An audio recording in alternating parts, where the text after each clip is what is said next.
موت سے کیوں ڈرتا ہے؟ حضور اکرم صلی اللہ علیہ وآلہ وسلم نے فرمایا، میں نے مالک الموت سے پوچھا کہ انسان موت سے کیوں ڈرتا ہے؟ انہوں نے بتایا کہ انسان موت سے اس لیے ڈرتا ہے اسے بسم اللہ الرحمن الرحیم۔ محترم ناظرین، حضرت علی رضی اللہ تعالی عنہ نے فرمایا، جب مومن کو دفن کیا جاتا ہے تو قبر اسے مرحبا کہہ کر خوشخبری دیتی ہے کہ میری پشت پر چلنے والوں میں سے تو بڑا محبوب تھا، آج میں تیری ہو گئی اور تو میرے پاس آ گیا، آج میرا احسان دیکھ۔ یہ کہہ کر قبر کشادہ ہو جاتی ہے اور جنت کا دروازہ کھول دیا جاتا ہے جہاں سے اس کو تازی ہوا آتی ہے۔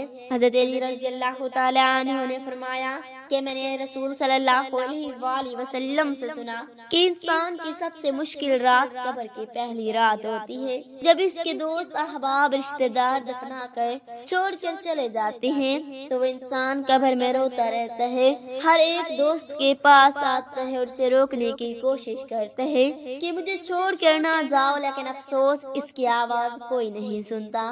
اس بات میں کوئی شک نہیں کہ موت تو ہر ایک کو آ کر ہی رہتی ہے، موت کسی کی ٹلتی نہیں، جب اس کا وقت آ جائے تو یہ کسی کو نہیں بخشتی، چاہے زمین کے اندر چھپ جائیں، آسمان کی وسعتوں میں محفوظ ہو جائیں، لیکن موت جو ہے جب اس کا وقت آ جائے تو آ کر ہی رہتی ہے، یہ اپنے اسباب خود پیدا کر لیتی ہے۔ اس ویڈیو میں موت کی حقیقت کے بارے میں بتائیں گے اور ایسی چند نشانیاں بھی بیان کریں گے جن کو سائنس بھی تسلیم کرتی ہے اور مانتی ہے کہ موت آنے سے قبل یہ نشانیاں ہر ایک پر ظاہر ہوتی ہیں۔ جب یہ نشانیاں ظاہر ہوں تو سمجھ جائیں کہ موت کا وقت قریب ہے۔ محترم ناظرین، خالق کائنات نے ہر نفس جاندار کے لیے موت کا وقت اور جگہ متعین کر دی ہے، اور موت ایسی شے ہے کہ دنیا کا کوئی بھی شخص خواہ وہ کافر ہو یا فاجر، حتیٰ کہ دہریہ ہی کیوں نہ ہو، موت کو یقینی مانتا ہے۔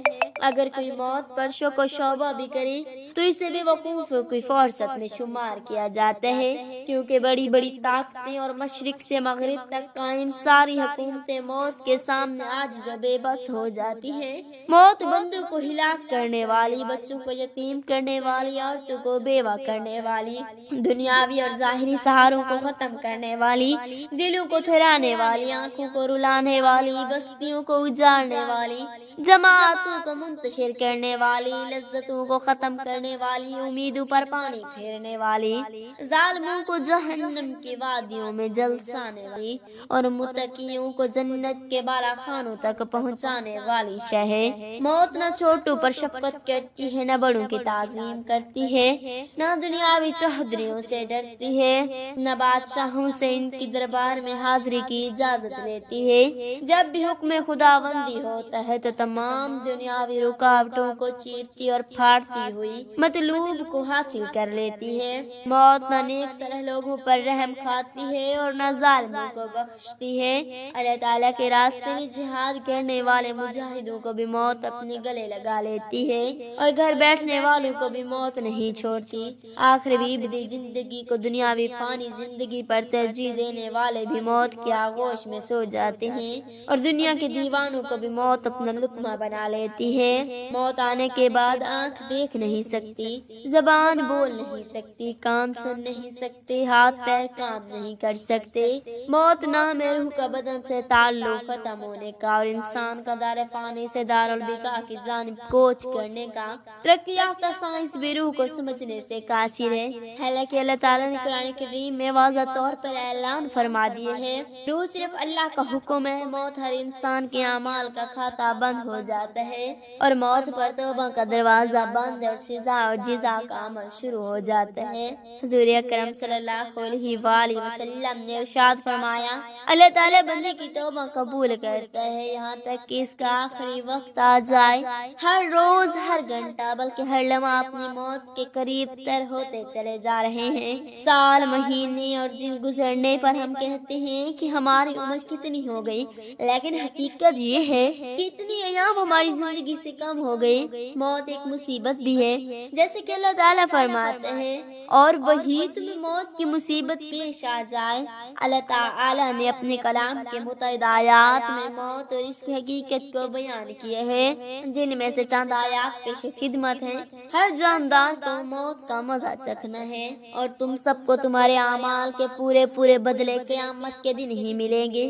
پھر جس کو دوزخ سے بچا لیا گیا اور جنت میں داخل کر دیا گیا وہ صحیح معنی میں کامیاب ہو گیا، اور دنیاوی زندگی تو جنت کے مقابلے میں دھوکے کے سامان کے سوا کچھ بھی نہیں۔ سورۃ ال-عمران۔ اس آیت میں اللہ تعالیٰ نے انسانوں کی کامیابی کا معیار دیا ہے، اور وہ یہ ہے کہ اس حال میں ہماری موت آئے کہ ہمارے لیے جہنم سے چھٹکارا اور حصول جنت کا فیصلہ ہو چکا ہو۔ اس زمین میں جو کچھ بھی ہے فنا ہونے والا ہے، اور صرف تمہارے پروردگار کی فضل والی، جلال والی اور فضل والی اور فضل و کرم والی ذات باقی رہے گی۔ سورۃ رحمان۔ ہر چیز فنا ہونے والی ہے سوائے اللہ کی ذات کی، حکومت اسی کی ہے اور اسی کی طرف لوٹ کر جانا ہے۔ محترم اور معزز ناظرین، اب آتی ہے موت کی چند نشانیوں کی جانب۔ جب موت کا آخری وقت ہوتا ہے تو یہ 3 نشانیاں ہر ایک پر ظاہر ہوتی ہیں۔ پہلی نشانی یہ ہے کہ جسم کا وقت جب ختم ہونے والا ہوتا ہے تو آنکھوں میں آنسو چمکتے ہیں اور جسم کا درجہ حرارت گر جاتا ہے اور دوبارہ بحال نہیں ہوتا۔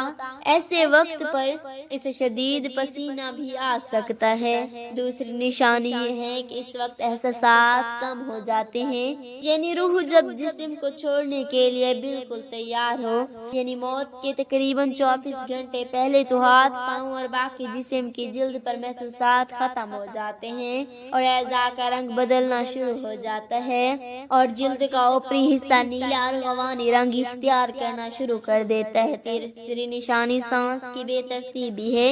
یہ نشانی ایک واضح نشانی ہے جب انسان کا سانس اکھڑنا شروع ہوتا ہے اور بے ترتیب ہوتا چلا جاتا ہے اور دھیرے دھیرے بجھ جاتا ہے۔ میڈیکل سائنس والے جانتے ہیں کہ یہ وہ وقت ہوتا ہے جب رخصت ہونے والا لینے آنے والوں کو محسوس کرنے لگتا ہے اور دیکھنے لگتا ہے، تو ایسے موقع پر اس کے منہ سے کچھ ایسے الفاظ نکلتے ہیں جسے سن کر ڈاکٹر کہتے ہیں کہ اسے الوازن ہو رہی ہے۔ جسم جب کمزور اور لاغر ہوتا ہے تو الوازن بھی ہو سکتی ہے مگر سکرات نہیں، اور اہل علم اس کی بات کو اچھی طرح سے جانتے ہیں کہ ساری زندگی جسم کو خون پمپ کرنے والے دل کی دھڑکنیں موت سے کچھ دیر پہلے بے ترتیب ہو جاتی ہیں اور نبض اس قدر سست ہو جاتی ہے کہ اسے ہاتھ سے محسوس کرنا مشکل ہو جاتا ہے، اور یہ بہت بڑا اشارہ ہوتا ہے کہ جسمانی اعضاء اپنا وقت پورا کر چکے ہیں اور ان قریب بجھنے والے ہیں۔ جسم کا وقت جب ختم ہونے والا ہوتا ہے تو آنکھوں میں آنسو چمکتے ہیں اور جسم کا درجہ حرارت گر جاتا ہے اور دوبارہ بحال نہیں ہوتا۔ ایسے موقع پر سے شدید پسینہ بھی آ سکتا ہے۔ ایسے موقع پر کمزور دل افراد اپنے جذبات پر قابو نہیں رکھ پاتے تو انہیں چاہے کہ مریض کے پاس نہ رہیں اور اس کے پاس ہرگز مت روئیں، کیونکہ جسم کی سماعت کی حس پوری طرح سے کام کر رہی ہوتی ہے اور محبت کرنے والے اعلیٰ خانہ کو تکلیف میں دیکھنا بھی ایک تکلیف ہے۔